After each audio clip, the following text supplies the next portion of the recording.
हर हर महादेव। आप सभी को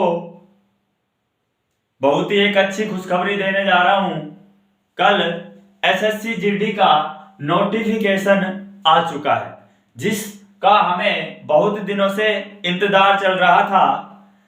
अब फौजी बनने का एक बहुत ही सुनहरा मौका आपके पास है। इस बार हम कुछ भी हो जाए फौजी बनकर रहेंगे।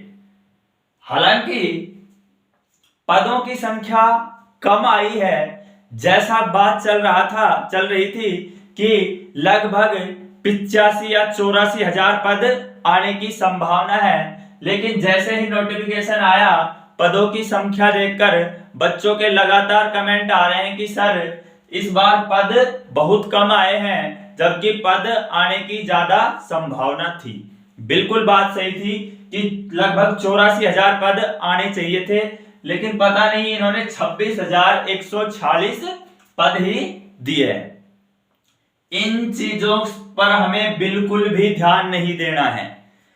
26,146 पर बिल्कुल ध्यान नहीं देना है। हमें चाहिए सिर्फ एक और एक पद। बाकी 26,145 से हमें कुछ लेना देना नहीं है।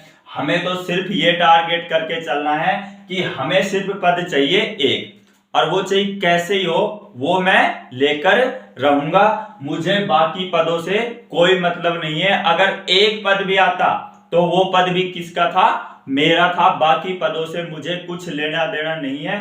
पूरे जुनून के साथ लग जाओ। इस बार फौजी बनना है तो फौजी बनना है। देखो, जो पद का नाम है वो है एसएससी जीडी। बहुत दिनों से इंतजार चल रहे थे। एक बहुत बड़ी भर्ती है ये, तो इसका अपन को बहुत ही ईमानदारी के साथ तैयारी करनी है। इसमें क्या क्या फॉर्म भरने की प्रोसेस है, क्या इसकी शारीरिक दक्षता है, फॉर्म कब स्टार्ट होंगे, एग्जाम कैसे होगा, इन सभी चीजों के बारे में अपन इस वीडियो में चर्चा करते हैं।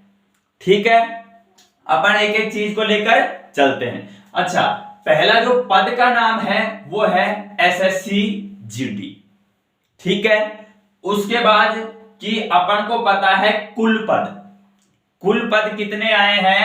26,146। कितने पद हैं टोटल? 26,146।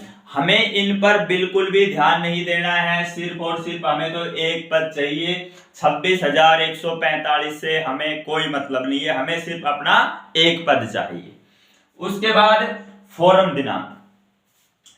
फॉरम जो दिनांक है, फॉरम ऑनलाइन हो चुके हैं 24/11/2023 से, यानी 24 नवंबर 2023 से 31 दिसंबर 2023 तक, यानी इस साल के अंतिम दिन तक क्या है, अपने जो फॉरम है वो अप्लाई होंगे। ठीक है, फॉरम भरने में बिल्कुल भी लापरवाही नहीं बरतनी है। ठीक है, ई मित्र वाले के पास जाना है, खुद सामने बैठ के फॉर्म भरवाना है। क्योंकि फिर अपन क्या करते हैं, बहुत अच्छी ईमानदारी से मेहनत करते हैं, जी जान से मेहनत करते हैं, लेकिन क्या करते हैं, फॉर्म भरवाने में क्या कर देते हैं, मिस्टेक करवा देते हैं। और क्या है, फॉर्म गलत भर जाता है तो अपन को एग्जाम देने में और लास्ट में जब डॉक्यूमेंट वेरिफिकेशन होता है तो उसमें दिक्कत आती है। तो ये चीज अपन को बिल्कुल भी लापरवाही नहीं बरतनी है। बिल्कुल अच्छे से खुद बैठकर, किसी के भरोसे फॉर्म, किसी को डॉक्यूमेंट्स नहीं देखा है कि आप भर देना, बिल्कुल नहीं। खुद सामने बैठकर फॉर्म भरना है। हालांकि चेंजमेंट की डेट आती है, लेकिन उन चीजों पर अपन को जाना ही नहीं है। अपन को सिर्फ अपनी तैयारी पर फोकस करना है। दूसरी बात यह है कि अभी 2-4 दिन में जाके अपना फॉर्म भर दो। बाद में क्या है, साइट हैंग चलती है, फिर फॉर्म भरा नहीं जाता, फिर बाद में पछतावा रह जाता है। तो आने वाले 5-7 दिनों में अपने फॉर्म भर दो और अपने सिर्फ और सिर्फ ईमानदारी से लग जाओ तैयारी के।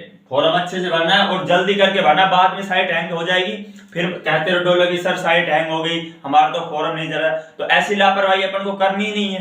अपन को क्या है, अभी फॉर्म भर देना है। दूसरी बात है जो परीक्षा है, परीक्षा ऑनलाइन होगी। इस बार कंप्यूटर बेस्ड परीक्षा होगी। और परीक्षा क्या होगी, ऑनलाइन। पेपर आपको नहीं दिया जाएगा। सिर्फ और सिर्फ क्या है, कंप्यूटर पर ही आपको परीक्षा देनी है। परीक्षा कैसी होगी? ऑनलाइन। ठीक है, उसके बाद अपन बात करते हैं कि आयु सीमा कितनी है, कि अपन को इस फॉर्म भरने के लिए कितनी उम्र चाहिए। तो जो जनरल कैटेगरी वाले हैं उनके लिए आयु जो सीमा है वो है 18 से 23, यानी न्यूनतम उम्र होनी चाहिए 18 साल और अधिकतम उम्र होनी चाहिए 23 साल तक वो जनरल वर्ग का इस बच्चा उस फॉर्म को भर सकता है। यानी 1/1/2024 को आपकी न्यूनतम उम्र कितनी होनी चाहिए? 18 साल। तो आप इस फॉर्म को भर सकते हो। ये बात किसके लिए है? जनरल वाले बच्चों के लिए। बाकी SC ST और OBC को छूट है, हर प्रकार की तरीके होती है। SC और ST को 5 वर्ष की छूट है। SC और ST को कितनी छूट है? 5 वर्ष की है आरक्षण के आधार पर। और OBC को कितनी छूट है? 3 वर्ष के लिए। यानी कोई SC ST का जो बच्चा है वो 5 वर्ष की छूट, यानी 23 और 5 28 साल तक, 28 साल का जो बच्चा है वो भी फॉर्म भर सकता है। और OBC का कितना भर सकता है? 23 प्लस 3 कितने 26 साल का जो बच्चा है वो भी OBC वाला क्या भर सकता है? फॉर्म भर सकता है। ठीक है, उसके बाद शैक्षणिक योग्यता कि आपको इस फॉर्म भरने के लिए एजुकेशन क्वालिफिकेशन क्या होनी चाहिए? आपको सिर्फ और सिर्फ क्या होनी चाहिए? 10th पास। कि अगर आप इस फॉर्म को अप्लाई करना चाह रहे हो तो कम से कम आप क्या है? 10वीं पास होने चाहिए। हायर एजुकेशन आपके पास कितनी भी हो सकती है।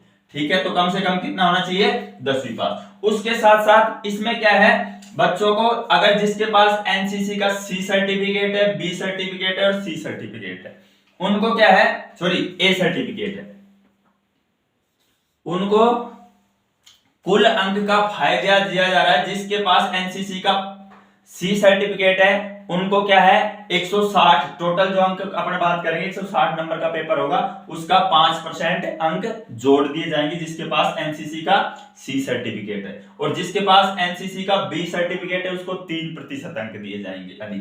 और जिसके पास एनसीसी का A सर्टिफिकेट है वो उनके पास 2% अंक, कुल अंकों का 160 अंक का 2% दिए जाएंगे।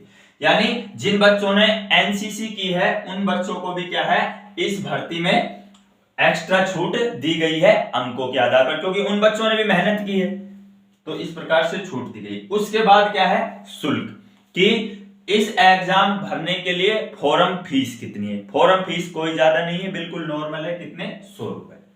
फॉर्म फीस कितनी है? 100 रुपए। और जो बच्चा SC व ST का है उसके लिए फॉर्म फीस कुछ नहीं है, 0 रुपए है। उनके लिए कोई फॉर्म फीस नहीं रखी गई है। SC व ST वालों के लिए केवल और केवल 0 रुपए रखी गई है। शुल्क वैसे 100 रुपए है। अच्छा, उसके बाद शारीरिक दक्षता, आपका पेपर पास हो जाएगा। पेपर पास होने के बाद आपका होगा फिजिकल, और फिजिकल होने के बाद तीसरी जो स्टेप रहेगी वो रहेगा आपका मेडिकल और फिर डॉक्यूमेंट वेरिफिकेशन, उसके बाद आप फौजी। ठीक है, शारीरिक दक्षता में क्या होगा? पुरुषों के लिए और महिलाओं के लिए। पुरुषों को शारीरिक दक्षता में 5 किलोमीटर की दौड़ लगानी है। पुरुषों के लिए कितनी है? 5 किलोमीटर की दौड़ है। और कितने मिनट में? 24 मिनट में। यही महिलाओं के लिए कितनी है? 1.6 किलोमीटर, यानी 1600 मीटर की दौड़ है 8 मिनट में। पुरुषों के लिए कितनी है दौड़? 5 किलोमीटर की दौड़ है 24 मिनट में। और महिलाओं के लिए है 1600 मीटर है, इसको मीटर में भी लिख सकते हैं अपन, 1600 मीटर है कितने? 8 मिनट में। ठीक है, उसके बाद अपन बात करते हैं कि इस SSC GD में हाइट कितनी। बहुत बच्चों का इशू रहता है कि सर हाइट कितनी रहेगी। तो हाइट है जो लड़कों के लिए है, पुरुषों के लिए है, वो कितनी है? 170 सेंटीमीटर। 170 सेंटीमीटर पुरुषों के लिए है। और महिलाओं के लिए कितनी है? 157 सेंटीमीटर। पुरुषों के लिए हाइट है 170 सेंटीमीटर और महिलाओं के लिए है 157 सेंटीमीटर। ये बात हो गई आपकी हाइट। उसके अलावा छूट भी दी गई है, एसटी को छूट दी गई है हाइट में कि एसटी का कोई कैंडिडेट है पुरुष, उसके हाइट 170 न चाहकर कितनी चाहिए उसको? 162.5। ठीक है। और महिला एसटी की जो महिला है उसको हाइट कितनी चाहिए, 147.5, ये क्या है विशेष छूट दी गई है जैसा आपको पता है। उसके बाद चेस्ट, जो छाती है वो पुरुषों के लिए कितनी चाहिए, 80 सेंटीमीटर होनी चाहिए, महिलाओं के लिए ये लागू नहीं है। पुरुषों के लिए छाती कितनी चाहिए, 80 सेंटीमीटर। अच्छा, उसके बाद अब एग्जाम पैटर्न क्या रहेगा, एग्जाम पैटर्न में ये रहेगा, ये मैं पहले बता चुका हूं कि इस बार क्या होगी, ऑनलाइन परीक्षा होगी। परीक्षा कैसी होगी, ऑनलाइन कंप्यूटर बेस्ड आधारित होगी। वस्तुनिष्ठ प्रश्न पूछे जाएंगे आपको ऑब्जेक्टिव वाइज। कुल जो प्रश्न होंगे वो होंगे 80। कितने प्रश्न होंगे, 80 प्रश्न होंगे। उनके अंक होंगे 160, यानी एक क्वेश्चन 2 नंबर का होगा। एक क्वेश्चन कितने नंबर का होगा, 2 अंक का होगा। कुल प्रश्न 80 है, अंक है 160, और उसके लिए अपन को जो समय दिया जाएगा 60 मिनट यानी 1 घंटा। 80 प्रश्नों को अपन को क्या है 60 मिनट में करना है, यानी टाइम इस बार अपने पास क्या है थोड़ा कम है। अपन को टाइम मैनेज के ऊपर भी अपन एक वीडियो बनाएंगे, क्योंकि 80 प्रश्न करने हैं टोटल 60 मिनट में, और जिसमें क्या है 20 क्वेश्चन किसके हैं, रीजनिंग के हैं, और 20 क्वेश्चन किसके हैं, मैथ के हैं, जो टाइम क्या है ज्यादा लेते हैं। इस मैथ और रीजनिंग को देखते हुए टाइम अपने पास क्या है कम है, इसलिए ये चीज ध्यान में रखना। प्रश्न 80 है और समय कितना है, केवल और केवल 60 मिनट, और अंक कितने हैं 160। उसके बाद इस परीक्षा में नकारात्मक अंकन भी है कि आपको 1/4, आपको 1/4 हिस्सा क्या है नेगेटिव मार्किंग काट लिया जाएगा। यदि आप यानी 4 क्वेश्चन गलत करते हो तो आपका क्या है एक सही प्रश्न को भी क्या माना जाएगा गलत। नकारात्मक अंकन कितना है 1/4। बात आ गई होगी समझ में। अब थोड़ी पाठ्यक्रम की बात कर लेते हैं कि सिलेबस क्या क्या रहेगा।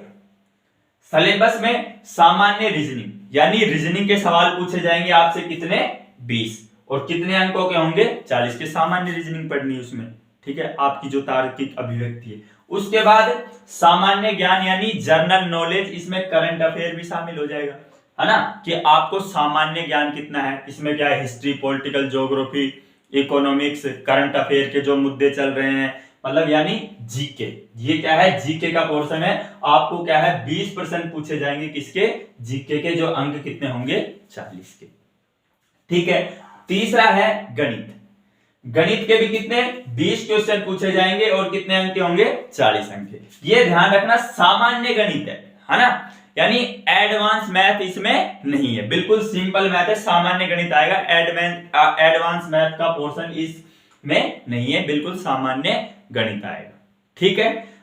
20 क्वेश्चन होंगे 40 नंबर के। उसके बाद आप चूज कर सकते हो, या तो हिंदी चूज करो पेपर में, या क्या करो इंग्लिश। आपको अगर आप हिंदी चूज करते हो तो आपके हिंदी के 20 प्रश्न मिलेंगे, यदि आप इंग्लिश चूज करते हो तो आपको इंग्लिश के 20 क्वेश्चन मिलेंगे। वही क्या होंगे 20 क्वेश्चन होंगे और 40 अंक। ये आपकी बाई चॉइस है ना, आप हिंदी भी चॉइस कर सकते हो और इंग्लिश भी चॉइस कर सकते हो।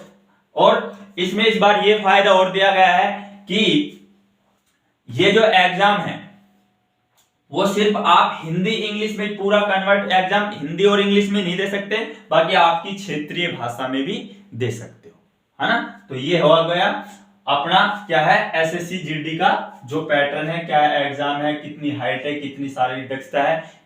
तीन चरणों में होगा। पहले क्या होगा आपका पेपर होगा, जो जो बच्चे पेपर पास करके जाएंगे उनका क्या होगा शारीरिक दक्षता यानी फिजिकल होगा। फिजिकल के बाद आपका क्या होगा मेडिकल होगा, और मेडिकल के बाद आपको डॉक्यूमेंट वेरिफिकेशन होने के बाद आपको वर्दी दे दी जाएगी। तो फौजी बनने का यह बहुत सुनहरा मौका है। अच्छे से आज से ही अपनी तैयारी स्टार्ट कर दो। ये कह रहे हैं कि फरवरी और मार्च में इसका एग्जाम होने की क्या है संभावना है। बहुत अच्छे पद हैं, बहुत ईमानदारी के साथ तैयारी करना है, और थोड़ा टाइम मैनेजमेंट का ध्यान रख लेना, क्योंकि टाइम इस बार क्या है अपन को सिर्फ और सिर्फ 60 मिनट देकर कितने 80 क्वेश्चन पूछे जाएंगे, जिसमें 20 रीजनिंग और 20 मैथ, जो क्या है टाइम कंज्यूम करते हैं, टाइम खींचते हैं जो क्वेश्चन, उनका थोड़ा ध्यान रखना है। अपन आने वाले समय में एक वीडियो बनाएंगे कि टाइम मैनेज कैसे करना है ना। तो ये ध्यान रखना, आज से ही अपनी तैयारी में बहुत अच्छे से लग जाओ। ईमानदारी से तैयारी करनी है और ये सोच के करनी है कि मुझे इस भर्ती में एक पोस्ट चाहिए तो चाहिए। ठीक है, अच्छे ईमानदारी से तैयारी करो, एक समय कि अपना एक टाइम टेबल बना लो कि मुझे 2 घंटे रीजनिंग पढ़नी है, 2 घंटे जीके पढ़ना है, 2 घंटे गणित पढ़नी है और 2 घंटे हिंदी या अंग्रेजी कुछ भी पढ़नी है। ऐसे टाइम टेबल एक बना के टाइम टेबल के अनुसार पढ़ोगे तो अच्छे रहोगे, है ना। तो अगर आपको ये वीडियो पसंद आया हो तो इसे लाइक करें और हमारे YouTube चैनल SB ज्ञान रथ को सब्सक्राइब करें, है ना। और भाई शेयर करते रहा करोगे, जिससे क्या है और बच्चों को भी इन चीजों के बारे में इंफॉर्मेशन मिलती रहे। बहुत बहुत धन्यवाद आपका। जय हिंद, जय भारत।